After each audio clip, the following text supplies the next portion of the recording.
Congratulations on quantumly entangling yourself into WOOMOO's reality. Jokes. Where am I? You have tuned into another WOOMOO transmission. Hope you are all well. Today I've said it before and I'll say it again, a doozy for you, okay?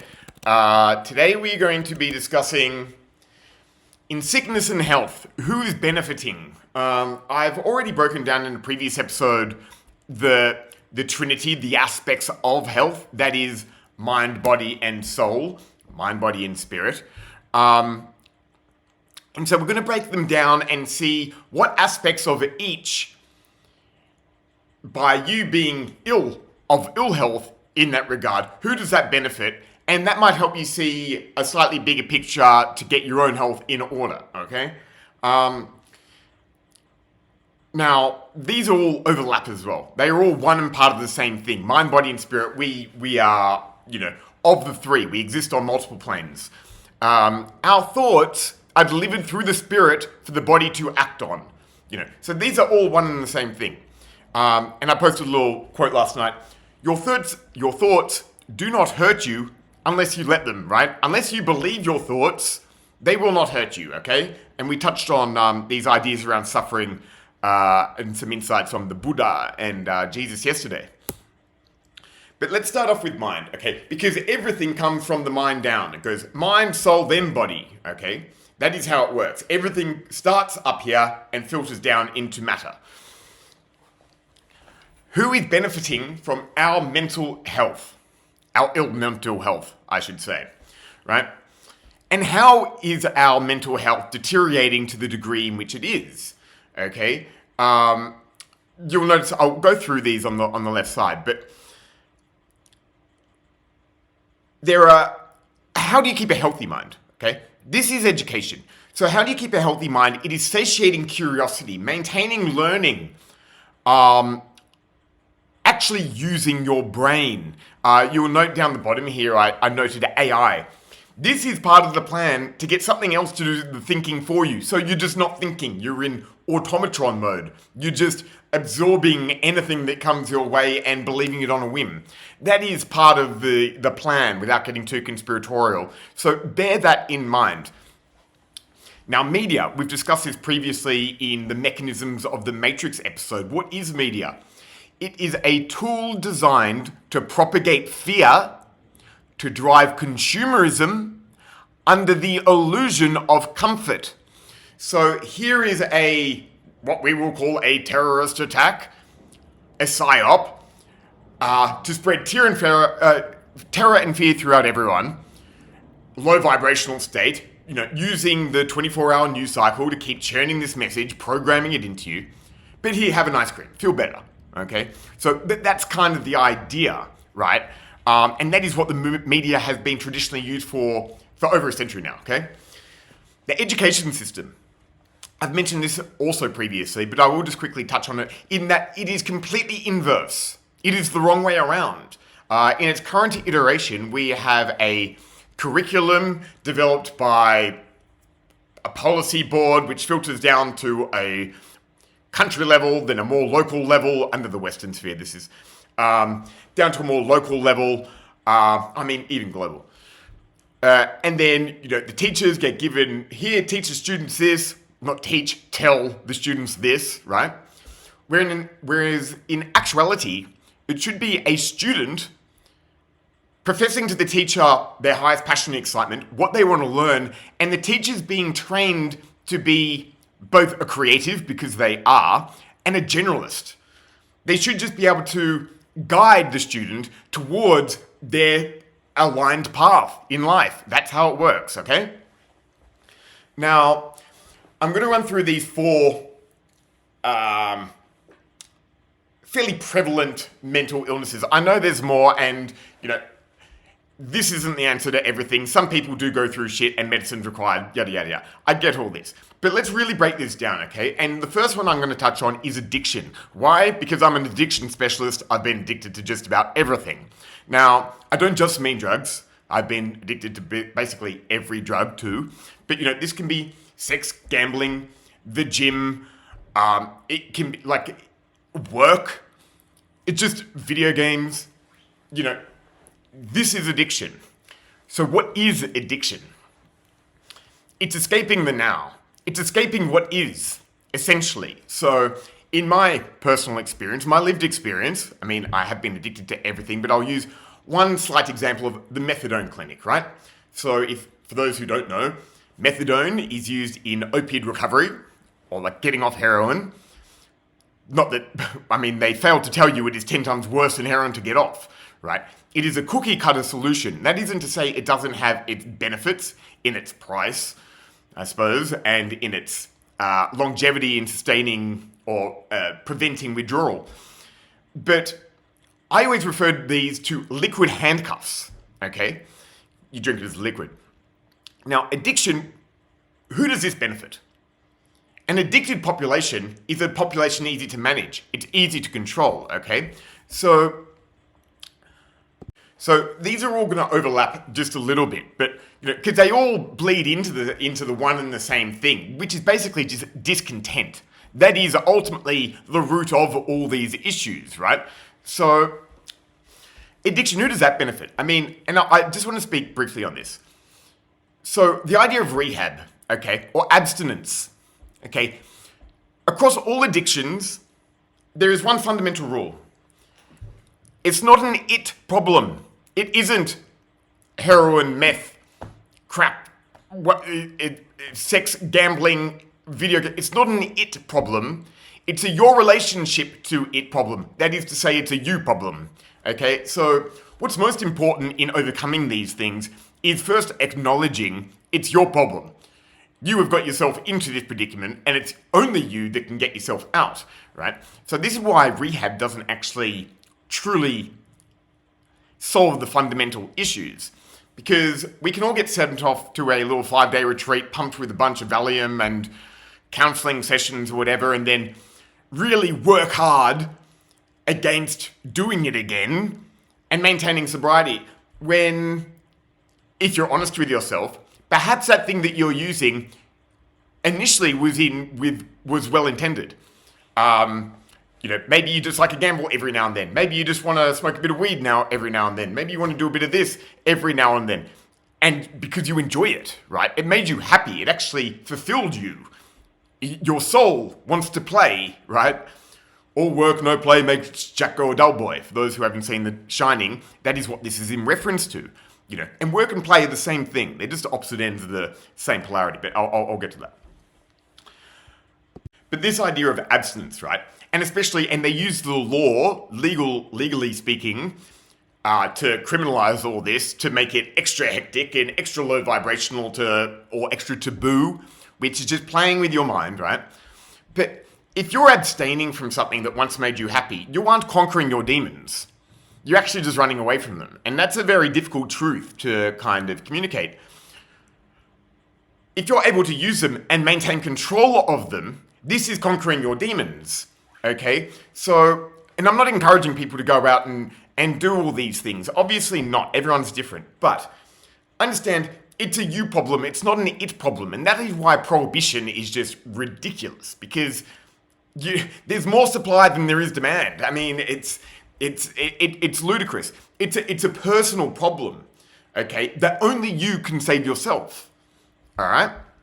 Now, anxiety. I've had plenty of this in my days. What is anxiety? We speak about what is inside and outside of your control. Well, anxiety, that is worrying about the future, and that is out of your control, because it hasn't happened yet. And the irony is, the more you think about it, understanding reality manifests from the mind down into matter, the more you think about it, the more likely that is to happen, okay? So it's being able to let go of these things. But be kind to yourself. Offer yourself compassion, because it is not easy to break out of this programming, this cycle, this bombardment from every direction to make us feel the way that we do, okay? Depression. This is the same thing. And I'll get into greater detail on this on ADHD in a second, because I haven't been prescribed antidepressants before, but I have been suicidal.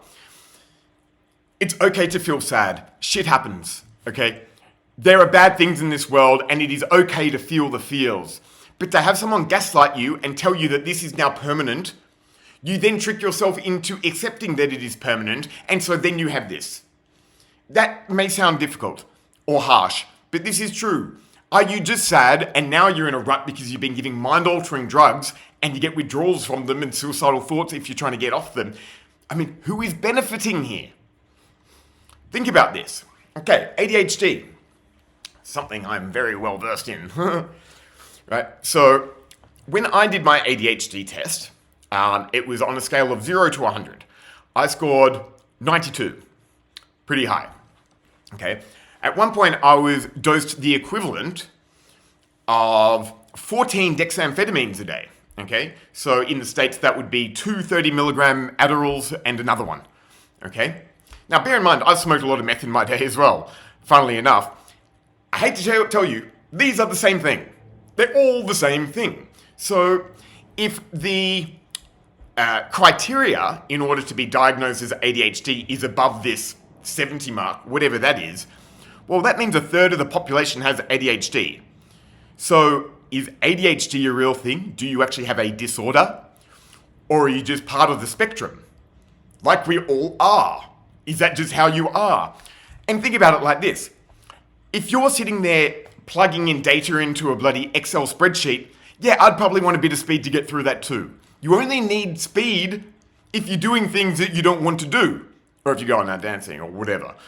But from an everyday, a perceived want as a need, right?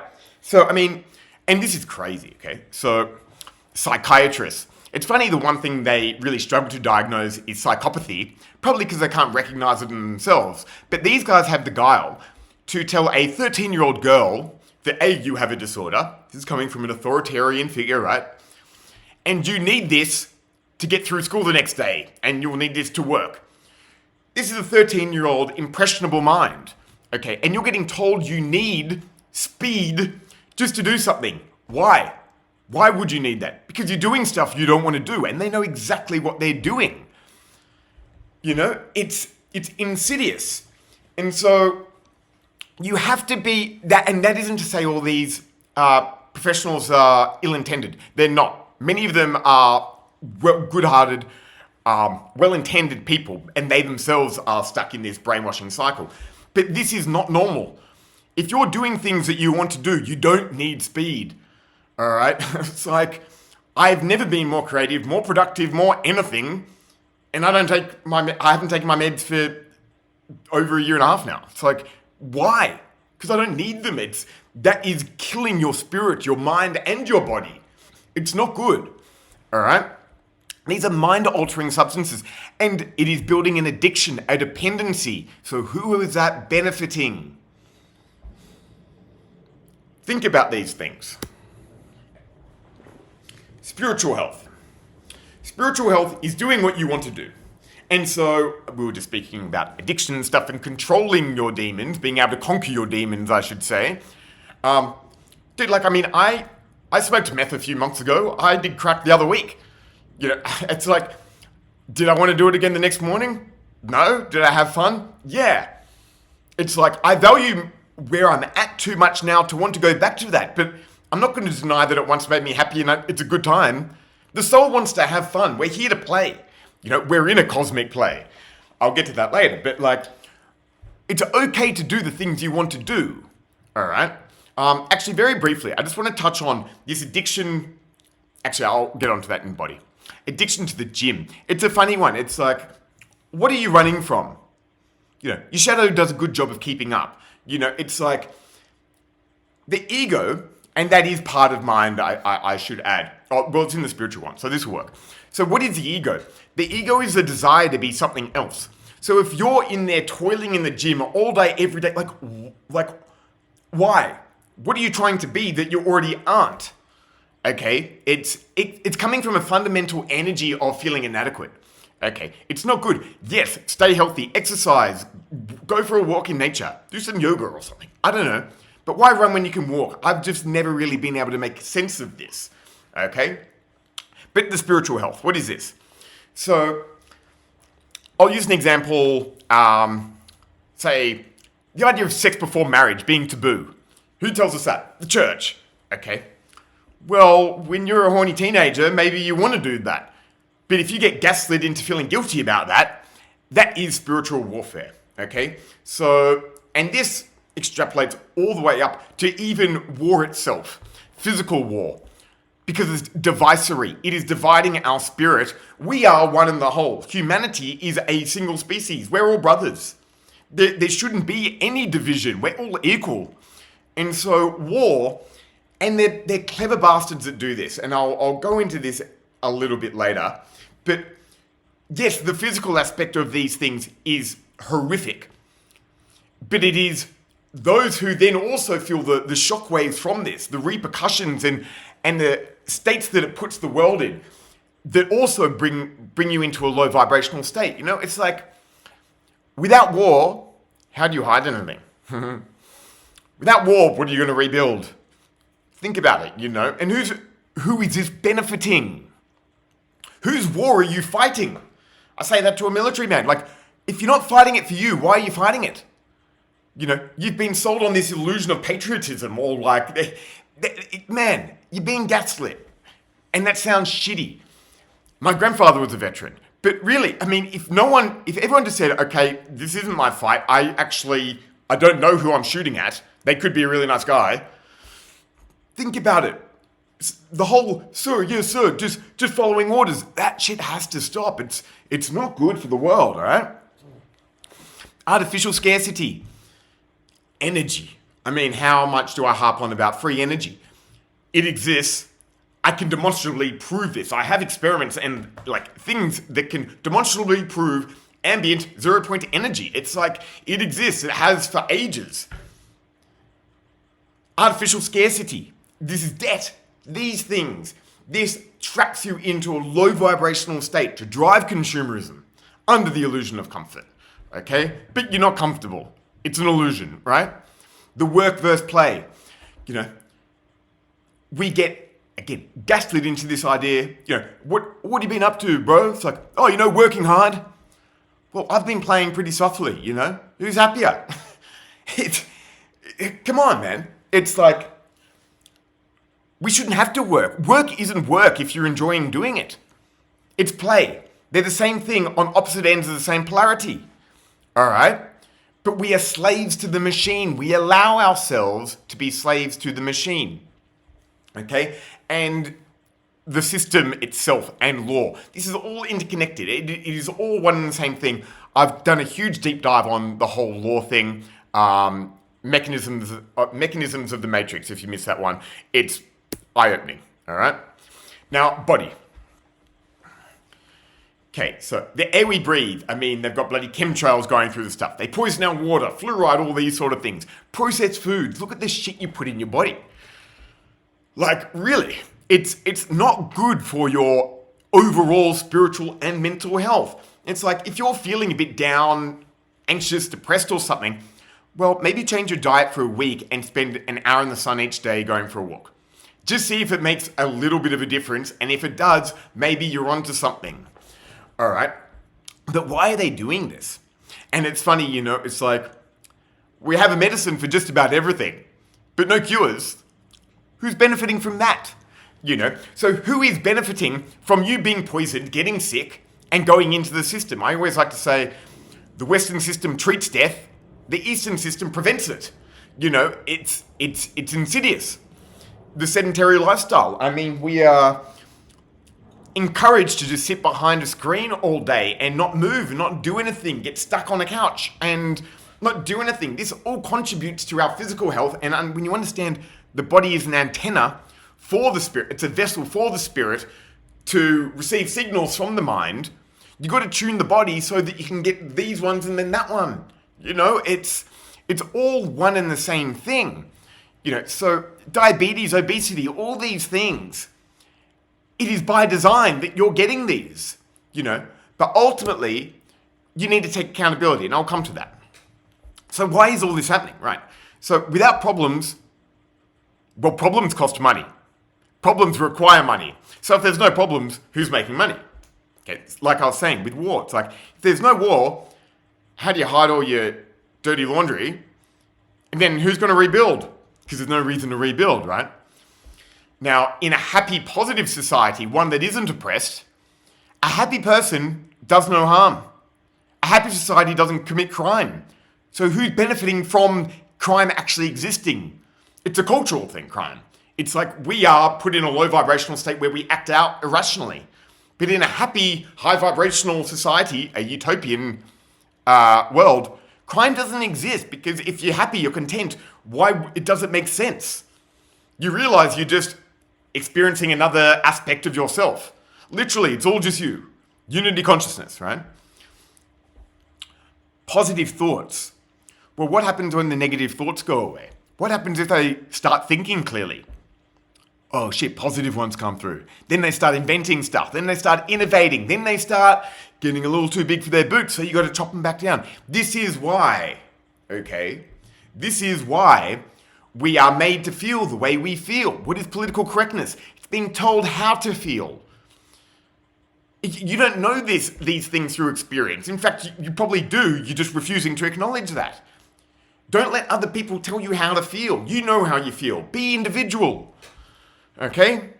It is stifling our conscious development as a humanity. I'm not going to go into morphic resonance theory, but we collectively grow consciously. There is a field around us with access to information that when you achieve a critical mass, this starts to spiral, and then more and more people start tapping into this information and become the best version of themselves. And they are piss scared of this. So bear that in mind. And also in a utopian society, you'd have a horizontal organizational structure. It would be equal. There is no hierarchical top-down bullshit, you know? And their egos wouldn't be able to handle that, okay? So time to take accountability. This is important. It's far easier to make a fool of someone than have them accept they've been fooled themselves, okay? And we have been fooled for a long time. All right, so don't beat yourself up over it. Like, they're really good at their game. They are bloody good at their game. It's an unfair fight, okay? It wasn't a fair fight, so don't beat yourself up over the fact that, oh shit, maybe I'm wrong. Because chances are you are. In fact, you are, all right? That's okay. But you need to accept that, acknowledge it, in order to move from that. If you refuse to accept that, this keeps happening, all right? So bear that in mind. And if you are looking forward to this utopian vision, which you have now quantumly entangled into, so I know you are, promote the good, don't fight the bad. All right? How do you promote the good? Share these sort of ideas, like, share, subscribe, all that jazz, right? And don't waste your energy on fighting something outside of your control. It doesn't work like that. Reality is a weird sort of thing, okay? So promote the good, high vibrational energy. Don't fight the bad, low vibrational energy, okay? And how does this resolve itself? Rotten fruit falls naturally from the tree. Evil eats itself, okay? You don't need to worry about this because they'll take each other out. It's okay. Trust that there are higher powers in this universe. Life, or nature, is a self-organizing system according to virtue, okay? And reason. It will sort it out for us. You don't have to do it because nature does it for us. Okay. That was fun. Now, who is doing this? I just want to really quickly touch on this. This probably should have gone in the spirituality section. Who is this cult, right? Well, people will say, oh, the Zionists or the Jews are running the world. And let me just clear this up very quickly. Like, Zionism is not Judaism. How can you have Christian Zionists then? Like, it's an ideology used by a handful of bad actors. You know, it's just a guise. They don't believe in any of that. They are just gaslighting you into believing it's anti-Semitic. And by the way, Semitic is a language in which Hebrew, Babylonian, Akkadian, Phoenician all derived from. These people are, Babylon is Arabic. It's like, who's an anti-Semite? Projecting much? You know what I mean? It's ridiculous. Okay, so you have to understand, this cult, they use, and we touched on this in the philosophy episode, these dualistic, these exoteric religions, right? They're just dogmatic control systems. So you have the church, the Catholic Church, the Jews, and Islam, that you all go, we all go, they're all different. Well, no, it doesn't work like that. Essentially what you have is a Zionist aspect of it running the world, media, transnational corporations, a lot of heads of state, so on and so forth. You have the Catholic Church, or the church, more so the families behind it, who own the world. All right, so like, get this, like, I mean, the Catholic Church is the largest property owner in the world, but you know, these families, for example, like Christopher Columbus, his family name was Colonna, okay? So now I believe it's Collins, but the whole country of Columbia is theirs. British Columbia in the States, the District of Columbia, Columbia University. Think of this, any country that has been colonized, right?